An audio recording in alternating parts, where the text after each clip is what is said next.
प्रथम श्लोक में उन्होंने बड़ा सुंदर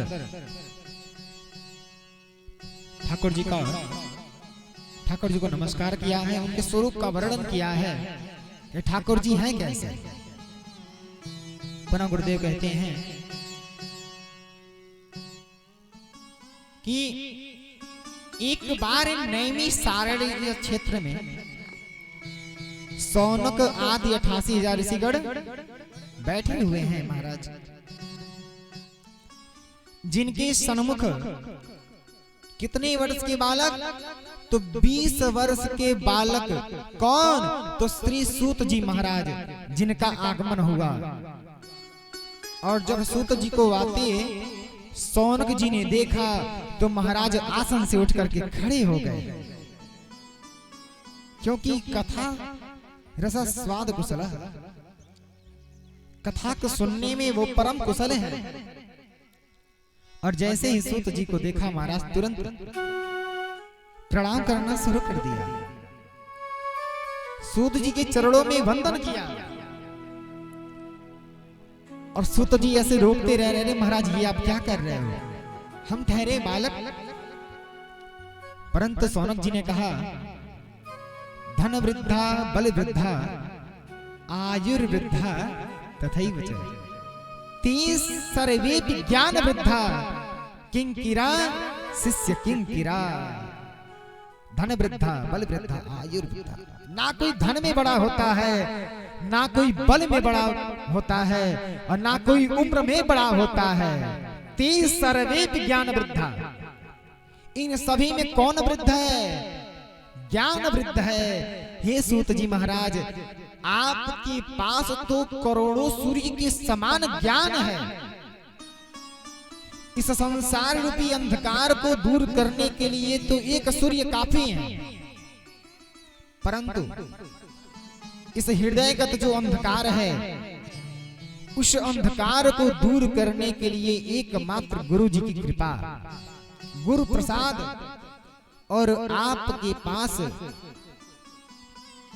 कोटि सूर्य समप्रभा, करोड़ों सूर्य के समान अज्ञान ध्वंद विध्वंस, जो अज्ञान रूपी अंधकार का नाश करने वाला है, उसका विध्वंस करने वाला है। ऐसे कोटि सूर्य समप्रभा, करोड़ों सूर्य के समान जो आपके पास प्रकाश है, सूता क्या ही कथा सारम मम करण रसायन, वो हमें आप श्रवण कराइए, वो हमें सुनाइए। हम लालायित हैं प्रभु, कृपया करके आप हमें वर्णन करें भगवान के स्वरूप का। सूत जी को व्यास मंच पे बैठाया गया, और सोचने वाली बात है महाराज कि सौनक आदि जो 88,000 ऋषि हैं, किसी एक ऋषि के सामने तो सतयुग त्रेता द्वापर कलयुग कई बार आए और गए, कई बार ब्रह्मा बदल गए, कई बार इंद्र बदल गए, सभी आते गए जाते गए, लेकिन वह ऋषि वैसे के वैसे भगवान के चरणों में वंदन करते रहे, वो कभी गए नहीं। इतने वृद्ध, परंतु कथामृत रसास्वाद कुशल है, भगवान की कथा सुनने में बड़े कुशल हैं। जब कथा सुनने बैठते हैं महाराज, तो जो भी ज्ञान भरा होता है उसे शून्य कर देते हैं, जीरो के समान, और शून्य होकर के एक साधारण सा बालक बन करके बैठते हैं कथामृत के सामने, कथा के समक्ष, और ठाकुर जी की कथा को सुनते जाते हैं। क्योंकि हरि अनंत हरि कथा अनंता, कहाँ सुने बहुविध सब संता। ठाकुर जी की कथा वही है, लेकिन जितने भी महाराज कहेंगे उतने प्रकार से कहेंगे, क्योंकि भगवान के स्वरूप का वर्णन करना इतना आसान नहीं है, क्योंकि उनका स्वरूप तो असंख्य है। कितना वर्णन किया जाए महाराज। कहते हैं जब सूत जी महाराज व्यास मंच पे आसीन हुए, तो सौनक जी ने कहा, हे प्रभु, आप हमें ऐसा प्रसंग सुना है जिसके द्वारा इस कलयुग में आए हुए कलुषित प्राणियों का कल्याण हो सके, जिससे कितना हो बड़ा पापी हो वो तर जाए।